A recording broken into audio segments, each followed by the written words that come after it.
నమస్తే, welcome to our channel. నేను మీ పద్మావతి. ఈ రోజు మనం బోనాలు మొదటి బోనాల దగ్గరికి వచ్చాం.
చూడు ఆ కొండను కూడా నేను క్యాప్చర్ చేసి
అవసరం అయితే వాళ్ళు సడన్ గా మాట్లాడితే వెళ్ళాలి కదా, సడన్ గా మాట్లాడితే వెళ్ళాలి కదా, అప్పటికప్పుడు మైక్ లైవ్ చేసుకుంటావా?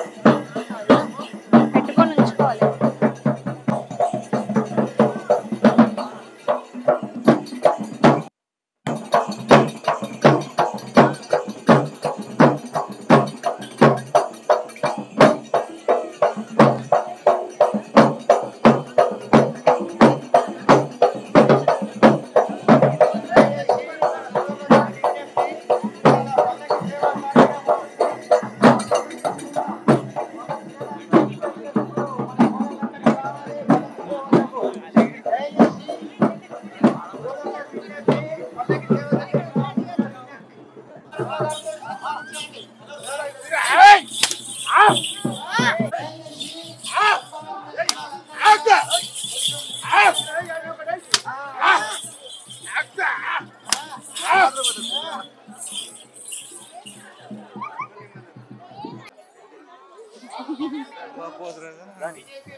ఏమైంది?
నమస్తే, వెల్కమ్ టు అవర్ ఛానల్. నేను మీ పద్మావతి. ఈ రోజు మనం బోనాలు మొదటి బోనాల దగ్గరికి వచ్చాం. ప్రతి ఏటా గోల్కొండలోని జగదాంబ అమ్మవారి దగ్గరే ఫస్ట్ బోనం లేచింది. ఇక్కడ బోనం లేచిన తర్వాతే మిగతా అన్ని గుళ్ళలోనూ బోనాన్ని తీస్తారు. అయితే ఇక్కడ మాత్రమే మొదటిగా లేపడానికి కారణం ఏంటో ఇప్పుడు మనం తెలుసుకుందాం. అండ్ అంతేకాదు, ఈ బోనాలకు ఒక ప్రత్యేకత కూడా ఉంది. అది ఏంటో పూర్తిగా మనం పైకి వెళ్ళి తెలుసుకుందాం. నాతో పాటు వచ్చేయండి. ఇక్కడ ఉంటున్నారు, ప్రతి సంవత్సరం వస్తారా? 15 సంవత్సరాలు ఇక్కడ ఉండవాటి 15 సంవత్సరాల సంధి కూడా అన్ని మంచిగా నడుస్తున్నది. 15 సంవత్సరాలు అవతల బాగా నడవలేదు. ఎందుకని అంటారా? అంతకు ముందు జరగలేదు. అంతకుముందు జరగలేదు. ఎందుకు జరగలేదు? కేసీఆర్ వచ్చిన సంధి మంచిగా జరిగింది. ఇక ఈ సంవత్సరంలో ఇట్లున్నది. కానీ కేసీఆర్ వచ్చిన నుంచి మంచిగా ఏ దేవస్థానం కాడ కూడా మంచిగా జరుగుతుంటది. ప్రతి ఏటా వచ్చి మీరు ఇక్కడ పూజలు చేస్తారా? ప్రతి ఆట ఏంటి పుట్టకాడ ఉంటా, పబ్లిక్ బండారు పెట్టుకుంటా. తల్లి దగ్గర ఏదో దొరికింది ప్రసాదము, ఆమె దగ్గర దొరికిన దానం ఏదో 10 పైసలు నేను తీసుకుంటా. పూజలు జరిపిస్తారు కదా, మరి మంచిగానే అవుతుందా? మంచిగానే ఉంటుంది, మంచిగానే ఉంటుంది. అసలు ఎందుకని ప్రత్యేకంగా మొదటి బోనం ఎక్కడే ఎత్తుతారు? అసలు ఎక్కడ ఎత్తుతారు, ఎందుకు ఎత్తుతారు అంటే పబ్లిక్ అంత మంచిగా ఉండాలి, పట్నం అంత మంచిగా ఉండాలి, లోకం అంత మంచిగా ఉండాలి, చల్లగా వానలు పడాలి, పంటలు వండాలి, అందరు చల్లదానం ఉండాలి అని ఈ జాతర జరిపిస్తారు. గోల్కొండ బోనంలోని కుమ్మరి వాళ్ళ బోనమే ఫస్ట్ వెళ్తది కదా కుండ. ఎందుకని కుమ్మరి వాళ్ళది ఎక్కువ వాడతారు? ఎక్కువ కుమ్మరి వాళ్ళతో తెస్తారు కదా, కానీ కుమ్మరి వాళ్ళది వెళ్ళది. ఎవరైతే పెద్ద ఉంటారా ఆ పెద్దలదే బోనం ముందు వస్తుంది. ఓకే, ఆ బోనం ముందు తీసుకొస్తారు, కానీ కుమ్మరి వాళ్ళది కూడా ఉంటది ఇక్కడ. కుమ్మరి వాళ్ళ బోనం ఉండదు ఇక్కడ, అసలు ఉండదా? ఉండదు. ఎవరైతే పెద్ద ఉంటారో ఆ పెద్ద మనసులదే బోనం ముందు ఎక్కుతుంది. మరి ఈ ఏట ఎవరు జరిపిస్తున్నారమ్మా? పటేండ్లు, పటవాళ్ళు, చైర్మన్లు, కలెక్టర్లు. ముందుగానేమో కేసీఆర్ కలెక్టర్ ఉండే ఆనాడు సంధి ఆయన ఎప్పుడు గెలిచి అప్పటి సంధి ఏ దేవస్థానం కాడైనా మంచిగా నడిచింది. ఇక ఇప్పుడు ఎట్లా నడిపిస్తాడు ఈయన వచ్చిన సంధి? రేవంత్ రెడ్డి అది తెలియదు మనకు. ఇది ఏ సంవత్సరంలో ఆయన వచ్చింది? ఇంతవరకు దాకా అయితే మంచిగా నడిచింది, ఆడదాడ పాపందిగా నడిచింది. మరి 10 ఏళ్ల పరిపాలన చూసారు కదా, 10 ఏళ్ళుగా జాతర జరిగింది. మరి ఈ ఏట జాతర కోసం ఎంత ఇచ్చిండ్రు అసలు రేవంత్ రెడ్డి ఫండ్స్? ఏమైనా ఏమి ఇవ్వలేదు. మరి ఇదంతా కూడా ఎవరు జరిపిస్తున్నట్టు? గుడి పెద్దలేనా? గుడి పెద్దలు ఏమన్నా కొద్దిగా ఇచ్చిండేమో గానీ ఇచ్చిండో ఇవ్వలేదు. ఈ 7 సంవత్సరంలో అయితే తెలియదు. కానీ ముందు అయితే ఆనాడు ఎవరో కేసీఆర్ చేసినప్పుడు అన్ని ఆయన ఇచ్చిండు, అన్ని దేవస్థానాలు ఆయన ఇచ్చిండు. శుభస్తా నడిచింది దేవుళ్ళ కాడ అంతా. తురుకోళ్ళకు నమోజు పండుగలు వస్తే వాళ్ళకి ఇచ్చిండు, మన పండుగలకు ఇచ్చిండు, మన జాతరలకు ఇచ్చిండు, మన దేవస్థానం మంచిగా చేసిండు, గుళ్ళు కట్టిండు. ఇప్పుడు ఈయన ఏం చేస్తాడు? చేసిన గుళ్ళ కొట్టి ఇప్పుడు ఏం చేస్తాడు ఈయన తెలియదు రేవంత్ రెడ్డిది. అంతే. థ్యాంక్స్ అమ్మా. ఈయన చేసినప్పుడు మీరు ఎన్ని సంవత్సరాల నుంచి ఉంటున్నారు ఇక్కడ? ఇలాగా ఉంటున్నాము 20 సంవత్సరాల నుంచి. ఇలాగా ఇక్కడ కూర్చొని ద్వారానికి ముందు ఎంట్రన్స్ లో ఇలా బొట్టు పెట్టడానికి గల కారణం ఏంటి? భక్తులకు బొట్టు పెట్టాలి అంటే పైకి ఎక్కాలి, అందరికి జనాలకు అందరికి బొట్టు పెడతాం, ఇట్లా బోనాలు ఎక్కిస్తాం. రెండో వచ్చేసి మెట్లు మొత్తానికి కూడా బొట్లు ఉంటాయి కదా, ప్రతి ఒక్క మొక్కున్నోళ్ళు పెట్టుకుంటారు. ఎందుకు పెడతారంటారు అలాగా? వాళ్ళ కోరికలు నిలబడతాయి. అసలు అమ్మవారి కథ ఏంటి అసలు? ఎందుకని ఇక్కడికే అమ్మవారు ఫస్ట్ బోనం ఇక్కడ అమ్మవారు ఫస్ట్ బోనం ఎక్కినాక రేణుకెళ్ళమ్మ కళ్యాణం అవుతుంది అమ్మ. అంతే. అంటే ఫస్ట్ గోల్కొండలోనే ఎక్కుతారు ఫస్ట్ బోనం. దాని తర్వాత ఫస్ట్ బోనం ఇక్కడ ఎక్కినాక అన్ని బోనాలు అవుతాయి. అంతే అంటారా? అంతే. Thank you.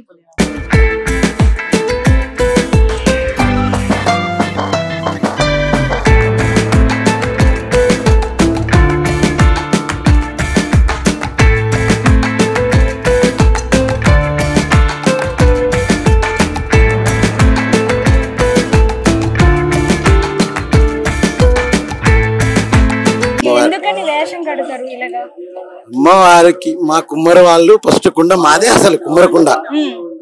అందుకనే మీ కుండ ఇస్తేనే ఆమెకి అమ్మ సెలవు. అదే మేము 16 సంవత్సరాల నుంచి పూజరావు చేస్తున్నా, నాకెన్నడూ అవకాశం ఇవ్వలేదు అమ్మవారు. ఈసారి కుమ్మరోళ్ళ తరపున నేను కుమ్మరుడినే, మా ఇంటి తరపున ఇవ్వాలని చెప్పేసి కుమ్మరోళ్ళ పేరు మీద అమ్మవారికి మొక్కున్నా. సార్ ఈసారి ఆధారం ఇచ్చింది నాకు అమ్మవారు. ప్రతిసారి 10, 100 ఇట్లా ఇప్పుడు 500 చిల్లర బోనాలు తీస్తున్నాం మేము. మా కుమ్మరోళ్ళని మంచి చల్లగా చూస్తున్నాం అమ్మవారు. పోతురాజు వేషం అంటే కుమ్మరి వాళ్ళే కడతారా లేకుంటే బయట వాళ్ళే? ఎవరైనా ఇస్తారు, అమ్మవారు అగ్గి ఇవ్వాలి కానీ ఎవరైనా ఏదైనా చేస్తారు. ఈ రోజు ఇవాళ రేపు ఎవరైనా స్టాండ్ మారింది, ఈ రోజు వాళ్ళు వేయాలి, ఆ కుటుంబం వాళ్ళు వేయాలని ఏం లేదు. అందరు చెప్తుంటారు, ఎవరితో వాళ్ళు చెప్పుకుంటారు. కానీ అమ్మవారు ఇచ్చింది కదా అందరికి అనుగ్రహం, నువ్వు ఇలా చేయి నువ్వు ఇలా చేయి ఇస్తుంది కాబట్టి, అమ్మవారు అనుగ్రహం ఇచ్చింది కాబట్టి ఎవరైనా చేయొచ్చు, దాంట్లో తప్పేమని చెప్పు. నిష్టగా ఉండాలి, చేయాలి. నిష్టగా ఉండకుండా చేసి నేను చేస్తుంటున్నాం కదా, నిష్టగా ఉండి ఆ పని అమ్మవారిని గెలిపించుకొని. అంటే నియమ నిష్టలు అంటే ఏ విధంగా ఉంటాయండి? కొంతమంది చేస్తారు, కొంతమంది చేయరు మేడం. అలాంటివి అది మామూలుగా. కొంతమంది ఆత్మ శుద్ధి చేసుకొని పొద్దున్నే ఉపవాసాలుండి స్నానాలు చేసి ఉపవాసాలుండి చేస్తారు. కొంతమంది అట్లనే వచ్చి చేస్తుంటారు. 4 రకాలుగా ఉంటారు పోతురాజులు అన్నది. ఇక వాళ్ళ ఇష్టం అనమాట. ఇవాళ రేపు ఇది అని ఏం లేదు. అమ్మవారి అనుగ్రహం మంచిగా ఉంది కాబట్టి నా తరపున నేను చేసేది వరకు నేను చేస్తున్నాను. అమ్మవారికి మరి పళ్ళు పెట్టుకుంటారు కదా, వాటికి ఎలా మేనేజ్ చేస్తారు అసలు? ఇంకంతా ఇబ్బంది ఏమి ఉండదా? ఏం లేదు మేడం, అమ్మవారి అలాంటివి ఏం లేవు. మాకైతే ఇంతవరకు అయితే ఏం లేవు మేడం. నేను గత 16 సంవత్సరాల నుంచి పోతురాజు చేస్తున్నా. కానీ ఈ లెన్స్ పెట్టడం మాత్రం ఒక 5 సంవత్సరాలు అవుతుంది. ట్రెండ్ మారింది కాబట్టి పోతురాజు ప్రతి సంవత్సరానికి ఒక కళగా, ఒక గాంభీర్యంగా కనపడాలి. అసలు ఫస్ట్ పసుపు కుంకుమే ఉండే, కానీ ఇప్పుడు గాంభీర్యంగా కనపడాలి కాబట్టి పోతురాజు ఒక ట్రెండ్ ఉండాలి కాబట్టి వేషాలు వేస్తాం. ఎల్లమ్మ తల్లికి ఫస్ట్ కుండ కుమ్మరి గారిదే వస్తుంది కదా మీరు అన్నట్టుగా, అసలు ఎందుకని, దానికి గల కారణం ఏంటి? అంటే మా పెద్దలకి తెలుసు మేడం, అదైతే మనకు అంత ఐడియా లేదు. కుమ్మరి కుండతోటి ముందు ఆమెకి నైవేద్యం పెడితేనే ఆమెకి సాంప్రదాయంగా ప్లస్ ఆమెకి ఆనందం ఉంటది అనమాట. పచ్చి కుండ కాబట్టి, మట్టితో చేసే కుండ కాబట్టి సాంప్రదాయంగా బాగుంటది. ఇప్పుడు స్టీల్ కుండలల్లా రాత్రి బిందులు అప్పట్లో లేవు కదా. అమ్మవారు అప్పుడు ఎప్పుడైతే పుట్టిందో అప్పుడు మేము కుమ్మరోళ్ళు కుండ చేసి ఇస్తేనే అమ్మవారికి నైవేద్యం. ఆ కుండలో పెడితేనే నైవేద్యం లెక్క అమ్మవారు. అమ్మవారికి కుండలోని ప్రసాదం తీసుకొస్తారు కదా, ఆ ప్రసాదం అమ్మవారికి అర్పించిన తర్వాత మిగిలింది ఏం చేస్తారు? మిగిలింది అందరికి పంచి పెడతాం మేడం. పలహారాలు ఎట్లా పంచి పెడతారో ఆ కుండలో అన్నం తీసి మొత్తం కూడా మళ్ళా కొబ్బరికాయలు కొట్టి అందులో బెల్లం గినక వేసి అందరికి ప్రసాదం లెక్క పంచి పెడతాం. అందరికి బోనం కుండ ఏం పెట్టి చేస్తారంటే, బోనం ప్రసాదం దేంతో తయారు చేస్తారు అసలు కుండలోకి? రైస్ మేడం, బెల్లం, ఇక అందులో వేసి యాలకులు అవన్నీ వేసి అమ్మవారికి నైవేద్యం ఇష్టపూర్తిగా ఆమెకి వండి పాలు పోసి పొంగిచ్చి ఆమెకు నైవేద్యం పెడతాం. ఈ జాతర కుమ్మరి వారితో మొదలవుతుంది కదా, దీనికి సంబంధించి ఏమైనా ఫండ్స్ అవి గవర్నమెంట్ నుంచి వస్తాయా లేకుంటే మీ సొంత డబ్బులతోనే చేస్తారు? మా కుమ్మరి వారి సంఘం సొంతంగా 10 సంవత్సరం మేము సొంతంగా చేసుకుంటున్నాం. సొంత డబ్బుతోనే చేస్తారు. గవర్నమెంట్ నుంచి మేమే తలాయిని తీసుకొని అది 100 కావచ్చు, 1000 కావచ్చు, 2000 కావచ్చు, ఎవరికి ఇంటింటికి ఇంత అని చందా కింద దండుతారా కుమ్మరి వారంతా కూడా? కుమ్మరి అంటే అమ్మవారికి గోల్కొండకి 10 సంవత్సరం బోనం మా కుమ్మరి వాళ్ళకి రావాలి కాబట్టి వాళ్ళ నుంచి మేము ఆశించట్లేదు. గవర్నమెంట్ నుంచి మా చేతనైన దగ్గర 100 అయినా 200 అయినా తలాంతి వేసి అక్కడ చేస్తున్నాం అనమాట మేడం. ఆషాఢానికి ముందే ఎందుకు ఇస్తారు అసలు ఈ బోనాన్ని? ఆషాఢానికి ముందు ఇస్తారు కదా మేడం. మనకి ఎంత అయితే వాళ్ళ పెద్దలకి ఐడియా ఉంటుంది, మనకైతే అంత ఐడియా లేదు మేడం. పర్వాలేదు, థ్యాంక్స్ అండి. Okay, thank you madam.